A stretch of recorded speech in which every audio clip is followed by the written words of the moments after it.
Kahapon sa My Driver Sweet Lover. Randy? Malaking bilog. Siya nga! Muntik nang madiscover ni Gabby na si Rocky ay si Randy. Kinakanta niya yung maliit na bilog song? So, ibig sabihin, si Simon, si Randy nga. Eh yun nga lang, muntik lang. Ibig sabihin, hindi pa rin. Nagkaroon ka na ba ng childhood friend na sobrang special sa'yo? Oo naman po. Ang isang muntik. Tagal kayong hindi nagkita, Tapos ano ho, ma'am? tapos nakita ulit kayo. Gabi! Eto si Simon talaga, na-moment kami. Kinuha niya na naman. Hindi talaga makadiskarte itong si Rocky ng todo, oo. Ano kaya ginagawa nila? Can you feel it? Feel what? What bed? The bed? Ang tigas. Nanggulo na naman ang ating bida. It's a science fire alarm. What? Ako po mag-alala po sa alarm na po. May nagtitog po ng fire alarm. Sino ba pumunta ng fire alarm? Pero, ano kayang gagawin niya kapag nalaman niyang nasa peligro ang kanyang prinsesa? Gabi! Nako! Ano ba kasi ginagawa niyo dito? Naku, thank you, Taigo. Thank you.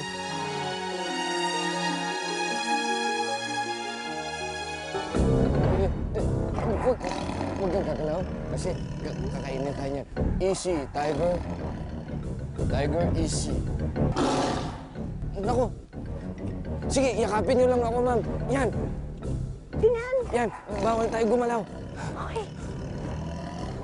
Makakainin tayo ng Tiger. Tandaan ko, Mami, yung girl na kasama sa auction, di ba?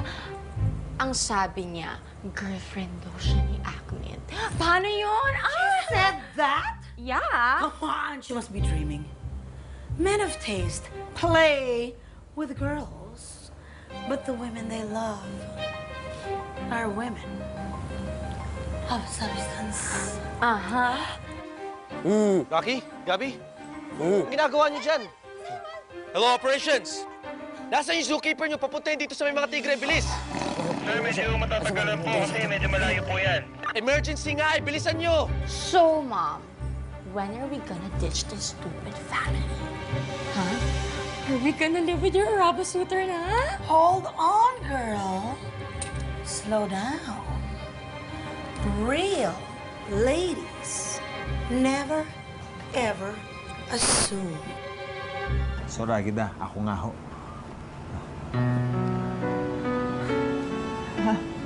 Paano nagkaganyan? Eh, alam niyo Soragida, hindi na Delphine ang pangalan ko.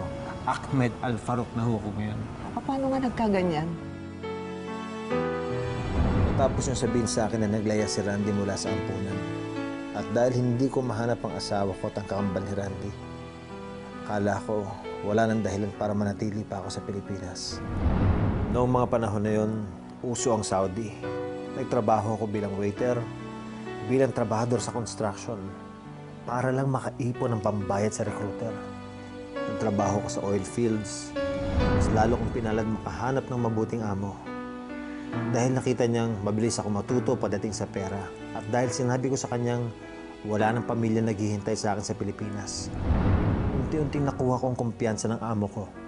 Prinomote niya akong magtrabaho sa loob ng opisina at tinuruan niya ako tungkol sa negosyo. Dahil puro babae ang naging anak niya at wala siyang anak na lalaki, tinuring niya akong kadugo. Naging paborito niya ako. Nang mamatay siya, ipinamana niya sa akin ang isang maliit na negosyo sa loob ng napakalaking kumpanya niya. Isang stock brokerage at private investments firm. Sinikap kong mapalago yun. Ginawa kong puhunan ng dugo, pawis, at lahat ng natutunan ko sa aking amo. Akala ko makakalimutan ko ang buhay ko dito sa Pilipinas. Binago ko ang buhay ko. Natutunan kong mahalin ang kultura ng mga Arabo at mga Muslim. Nag-iba pa ako ng pananampalataya upang lalong matanggap sa lipunan nila. Akala ko mababaon ko sa limot ang lahat ng nangyari sa nakaraan. Pero kahit paano, may paraan ng buhay para ipaalala sa iyo ang lahat ng iniwan mo. Nahanap ko na isang anak ko, Soragida. Alam ko ang kahinaan ng bago niyang pamilya. Alam ko na rin kung paano ko siya kukunin. You two stay there. I'm coming in. Ma'am Gabi, huwag ka sigaw. Gabi, matatagalan pa yung mga curator. Diyan lang kayo, teka.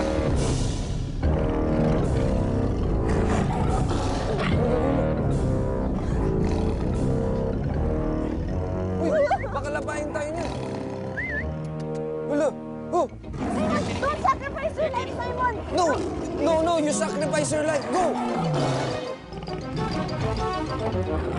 Go, go, go, go! Dali, dali! Danda lang. Thank you, Sir Simon. You stay there. You sacrifice your life. Stay there. Hindi ba mapanganib ang gagawin mo? Pabayaan mo na kaya ang anak mo sa kanyang bagong buhay. Patawarin mo na ang asawa mo. Hindi pa pwede, Sir Agatha. Tinapon niya mga pangarap namin, nagmamahalan pa kami. Kinuha niya lahat sa akin. Ang isa ko pang anak, ang dignidad ko, ang pag-asa ko. Ngayon, kukunin ko ang lahat sa kanya. That's good, Mom. Dahil hindi ko pa tapos pahirapin nagmamagaling na gabi na yun. I'll take it one step at a time. At hindi ko muna ibibigay lahat ng time and effort ko kay Rabo. Only to find out that what? Business connection lang palang gusto niya sa akin? Not a fair deal, baby. No way. So I'm going to test the waters and see how deep his pocket, his love is. For me, you know, a pocket love, it goes hand in hand, you know. Oh, yeah. Can't separate. Goes Actually. hand in hand, two of them, goes together. Gotta learn that. Yes. Nobody poor. We want to be rich. Uh-huh.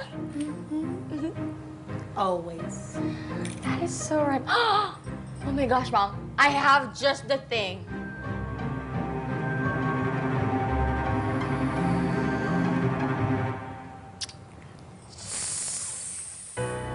Sir Agatha,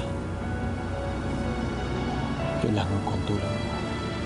Kailangan ko ang tulong mo para mahanap ang isa ko pang anak na si Randy. I don't know what would have happened kung wala ka dito, Simon. Are you okay, Gabby? Baka gusto mo daling kita sa infirmary. Nakagat ka ba? Nakalmot ka ba? Sakmal ka ba? Simon, kung nasakmal ako, di sana di mo ako nakakausap ngayon, di ba? Sorry. Imagine, Von, pumasok ako sa loob ng enclosure ng tiger na hindi ko alam. Kasi yung sing-sing ko eh. Buti na lang dumating si Simon. Ayun, kinuha niya yung shoe toy, tapos dinistract na yung tiger, so nakalabas kami ng safe. Really? Grabe, Papa Simon, such a hero. Can you be my hero? Hero.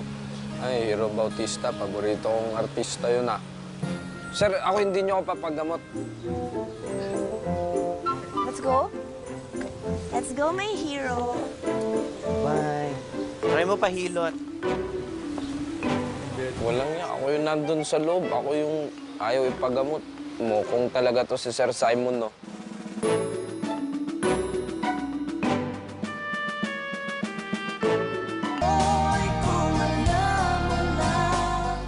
Hello? Rocky? Wala, Asyong. Nabulilyaso. Pornada. Ha? Anong pinagsasabi mo? Yung asungot na Simon na yon, wala, lumalabas. Nagiging Mr. Perfect. Alam mo, Bes, kanina ginugal ko si Simon, saka yung kababata ko sa ampunan, si Randy. Wala akong nahanap. Kasi naghanap ako ng connection between the two of them. Kaso, wala naman nabanggit sa akin si Randy na last name niya. Ay, huwag kang mawala ng pag-asa. Ikaw naman, no? Eh, yan si Ma'am Gabi, matatauhan din yan. Basta tuloy lang ng tuloy. Wala, Asyong. Malinaw na sa akin ang lahat. Mas maganda siguro kung gano'n na lang. Amo ko siya. Driver niya ako. Boss, ang galing mo, girl. Ha? Nag-iilusyon ka magpaka-private detective pero nonsense naman kung bakit nalaglag yung singsing mo dun sa kulungan ng Tiger Lou. Bes, Chopard ring to, no? Chopard ko yan. Chopard. Pakialam ko sa Chopard na yan. Chopard. Pero hindi pa rin sulit. Chopard. Ano ba? Kahit chopper pa yan, ano ba? Pero hindi pa rin sulit na malaglag ka doon o lapangin ka ng Tiger doon. Wala na yung yung gusto-gusto. Okay na ako sa ganito. Marami naman diyang iba di ba? Ha? Hindi. Naku, ikaw naman. Hindi. Kapag ka mayroon kang gusto, nag-iisa lang yan. Yun lang yun. Si Ma'am Gabi lang yun. Kaya fight lang ng fight. Hindi ka dapat susuko. O, sige. Actually, si Rocky, siya yung unang pumasok sa enclosure kanina. Siya kasi yung unang nakarinig ng mga sigaw-sigaw ko eh. He tried to help me. Really? Okay. In fairness, ha? Hero si Rocky. Hindi nagdalawang isip at sumugod na lang doon. Pero kung ako, friend, tayo magkasama nun, nakita ko nangyari sa'yo yun, malamang tapos na ang friendship natin, iniwan lang kita doon. No, bakit? Nakakaingit ka. Kung akong tiger, kinalmot kita at kinain kita. Why? Eh, paano? Lahat na lang ng boys nasa iyo? Ha?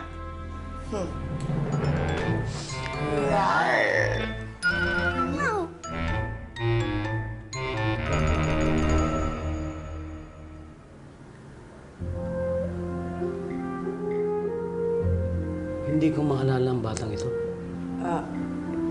Sigurado kayo? Kasi alam ko na kayo ang pinakamatagal na empleyado sa istasyon ng bus. Baka sakali lang na maalala niyong sumakay ang batang yan o pumuslit man lang sa bus ninyo. Mawalang galang po, Sir Agida. Gaano katagal na bang wala ang bata sa ampunan? Mahigit 12 taon. Alam niyo ba kung ilang pasahero ang nakadaan sa istasyon sa loob ng 12 taon? Hindi po namin maaalala lahat ang mukha ng sumasakay at bumababa ng bus. Naiintindihan ko ang sinasabi ninyo. Nagbabaka sakali lang naman kami. Sige, akit niyo na yan. Akyat nyo na daw. Rocky, salamat Para saan po, ma'am? Para dun sa ginawa mo sa akin pagliligtas. Ang bilis kasi ng pangyayari, kaya wala na tuloy nakapansin sa'yo. Nako, ma'am. Okay lang po yun. Tsaka, bilang driver niya talaga, kailangan ko talaga kayong bantayan. Rocky, I just wanted to know that I owe you my life. Dahil sa ginawa mong yun, higit pa sa isang driver ang tingin ko sa'yo.